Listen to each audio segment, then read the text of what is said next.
रामदीन का छोटा सा खपरेल घर के बाहर एक बड़ा नीम का पेड़ है। उसके नीचे उनकी खुली रसोई है, एक मिट्टी का चूल्हा, कुछ बर्तन और एक पुरानी खटिया। रामदीन एक सीधा साधा किसान है। उसकी पत्नी सुशीला, उनका बड़ा बेटा बिरजू जो थोड़ा आलसी पर मजाकिया है, छोटा बेटा राजू जो हमेशा कुछ नया जुगाड़ सोचता रहता है। सुबह का समय है, ठंडी हवा चल रही है। सुशीला चूल्हा जलाने के लिए जद्दोजहद कर रही है। रामदीन पास ही बैठकर सब्जियां काट रहा है। बिरजू आटा गूंथ रहा है और राज बर्तन धो रहा है। सुशीला चूल्हे में फूकनी से हवा मारते हुए अरे रामदीन, ये लकड़ियां कहाँ से उठा लाया? ये लकड़ी है या पानी सोखने वाला स्पंज? आग तो पकड़ ही नहीं रही। क्या करूं भाग्यवान, रात भर इतनी ओस जो गिरी है। जंगल में यही सूखी लकड़ियां मिली थी।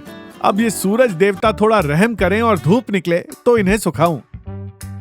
बापू, इस आटे की मेरे से कोई पुरानी दुश्मनी है क्या? ये हाथों से छूट ही नहीं रहा। मुझे तो समझ नहीं आ रहा है कि मैं आटा गूंथ रहा हूँ या ये आटा मुझे जकड़ रहा है।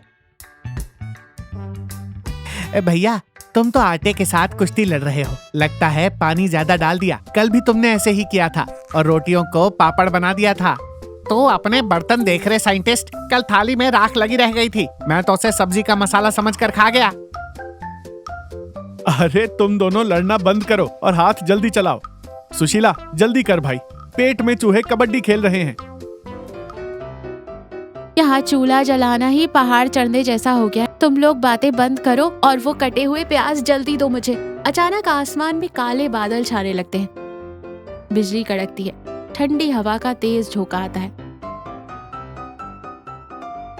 सुशीला घबराकर ऊपर देखती है। हे भगवान, ये बेमौसम की बारिश कहाँ से आ गई? अभी तो सब्जी आधी ही पकी है। अरे राजू, वो तिरपाल ला जल्दी से। बिरजू, तू वो आटे का बर्तन उठा और अंदर भाग। एकदम से मूसलाधार बारिश शुरू हो जाती है। सब अफरा तफरी में सामान समेटने लगते हैं। राजू एक फटी हुई पुरानी पीले रंग की तिरपाल लाता है। रामदीन और राजू मिलकर चूल्हे के ऊपर तिरपाल तानने की कोशिश करते हैं। अरे ये कैसा तिरपाल है? इसमें तो छलनी से भी ज्यादा छेद है। पानी सीधा चूल्हे पर गिर रहा है। क्या करूं माँ, घर में यही पड़ा था। बापू, इसे कहाँ से पकड़ूं? ये तो हवा में पतंग की तरह मुझे भी साथ उड़ा ले जाएगा। बिरजू आटे का बर्तन सिर पर रखे हुए, बापू, घर के अंदर तो घुप अंधेरा है। ऊपर से छत के कोने से पानी भी टपक रहा है। यहाँ तो रोटी बेलना नामुमकिन है। तो क्या यहीं बारिश में रोटियां सेकोगे? उधर देख, आग बुझने वाली है। तभी तिरपाल के एक बड़े छेद से पानी की मोटी धार सीधे उबलती हुई सब्जी के बर्तन पर गिरती है। सुशीला हताश होकर सिर पर हाथ मारते हुए, हो गया सत्यानाश, सब्जी में पानी भर गया। आग भी पूरी बुझ चुकी है। अब ये सब्जी है या प्याज का शरबत? माँ, कोई बात नहीं, आज वाटर सब्जी खा लेंगे। वैसे भी डॉक्टर कहते हैं पानी ज्यादा पीना चाहिए, सेहत के लिए अच्छा होता है।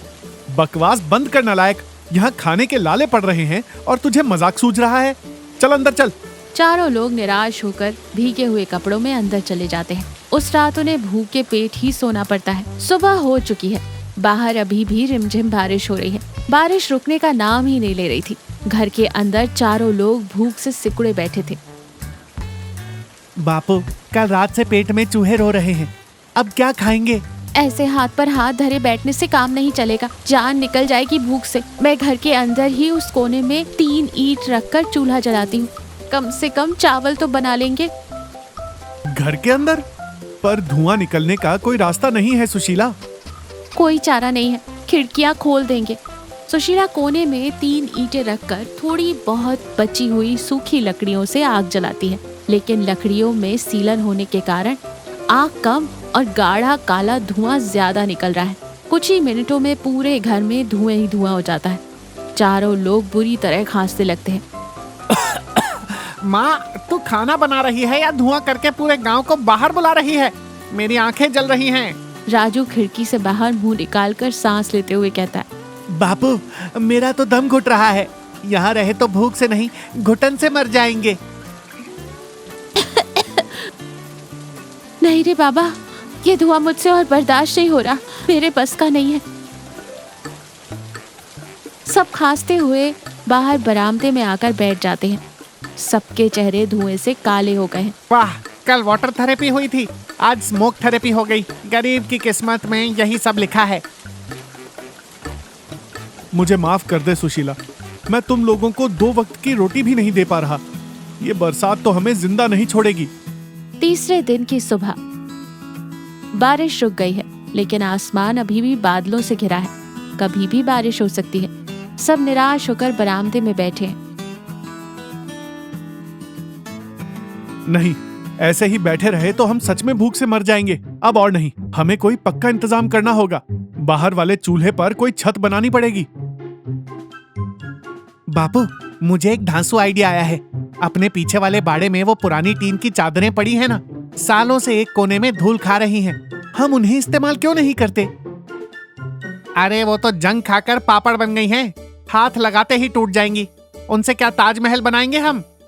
ताजमहल नहीं भैया, पर अपने चूल्हे के ऊपर एक छोटी सी छतरी तो बना ही सकते हैं। मैं और बापू मिलकर लकड़ियों का एक ढांचा तैयार करेंगे और उसके ऊपर वो टीन रख देंगे। सोचते हुए ही रामदीन का चेहरा खिल उठता है। राजू कह तो सही रहा है, आइडिया बुरा नहीं है, लेकिन ढांचा खड़ा करने के लिए लंबी लकड़ियां कहां से लाएंगे? अरे वो जो अपनी पुरानी खटिया टूटकर कोने में पड़ी है ना, उसके पाए और लकड़ियां बहुत मजबूत है, वो काम आ सकती है। सबके चेहरे पर नई उम्मीद की किरण चमकती है। भूख और थकान भूलकर वो तुरंत काम में जुट जाते हैं। रामदीन और राजू बाड़े में जाकर पुरानी खटिया को खोलकर उसकी लकड़ियां अलग करते हैं। बिरजू और सुशीला वो जंग खाई हुई टीन की चादर लेकर आते हैं और उन्हें साफ करते हैं। बापू, इन टीन की चादरों को देखकर लगता है जैसे इन पर किसी ने विश्व युद्ध लड़ा हो। जहाँ देखो वहाँ पिचक गई हैं। भैया, यही तो हमारा विंटेज लुक वाला किचन बनेगा। और सबसे बड़ी बात, इसमें हवा के लिए नेचुरल एसी फ्री है। रामदीन और राजू मिलकर खटिया के चारों पायों को चूल्हे के 4 कोनों पर जमीन में गाड़ देते हैं। उनके ऊपर आड़ी लकड़ियां रख कर एक मजबूत ढांचा तैयार करते हैं। पुरानी रस्सियों और तारों से उन्हें कसकर बांध देते हैं। राजू बेटा, वो रस्सी जरा कस के बांधना, हवा चले तो ये उड़ ना जाए। एकदम टाइट बांध दिया बापू। लाओ भैया, अब टीन पकड़ाओ। वजन के लिए एक पुरानी ईंट और पत्थर टीन के ऊपर रख देते हैं ताकि वो उड़े ना।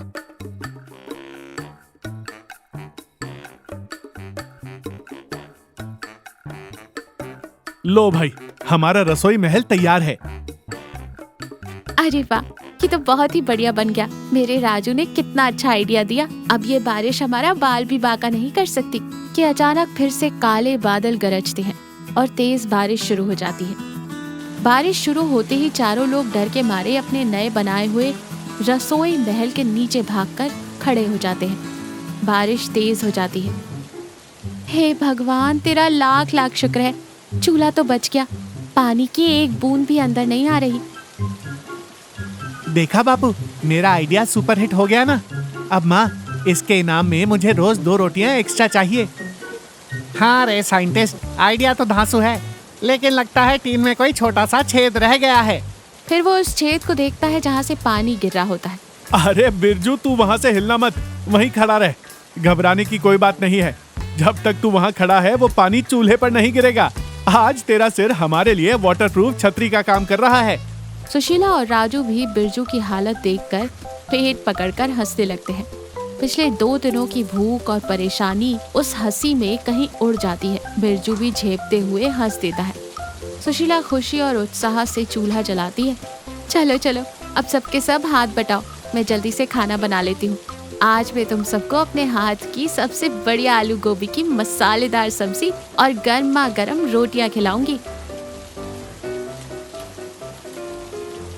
हाँ भाग्यवान, आज तो तेरी सब्जी में स्वाद 2 गुना हो जाएगा, क्योंकि आज इस खाने में सिर्फ नमक मिर्च नहीं, हमारी मेहनत, हमारे सब्र और हमारी उम्मीद का तड़का भी लगा है। सुशीला की आंखें भर आती हैं। वो खुशी से मुस्कुराते हुए खाना बनाने लगती है।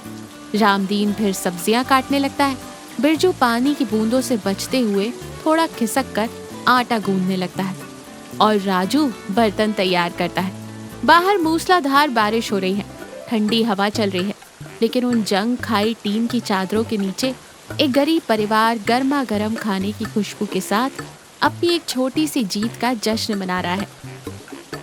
तो देखा, मुसीबतें चाहे कितनी भी बड़ी क्यों ना हो, अगर परिवार एकजुट होकर काम करे और हार ना माने तो किसी भी परेशानी का हल निकाला जा सकता है।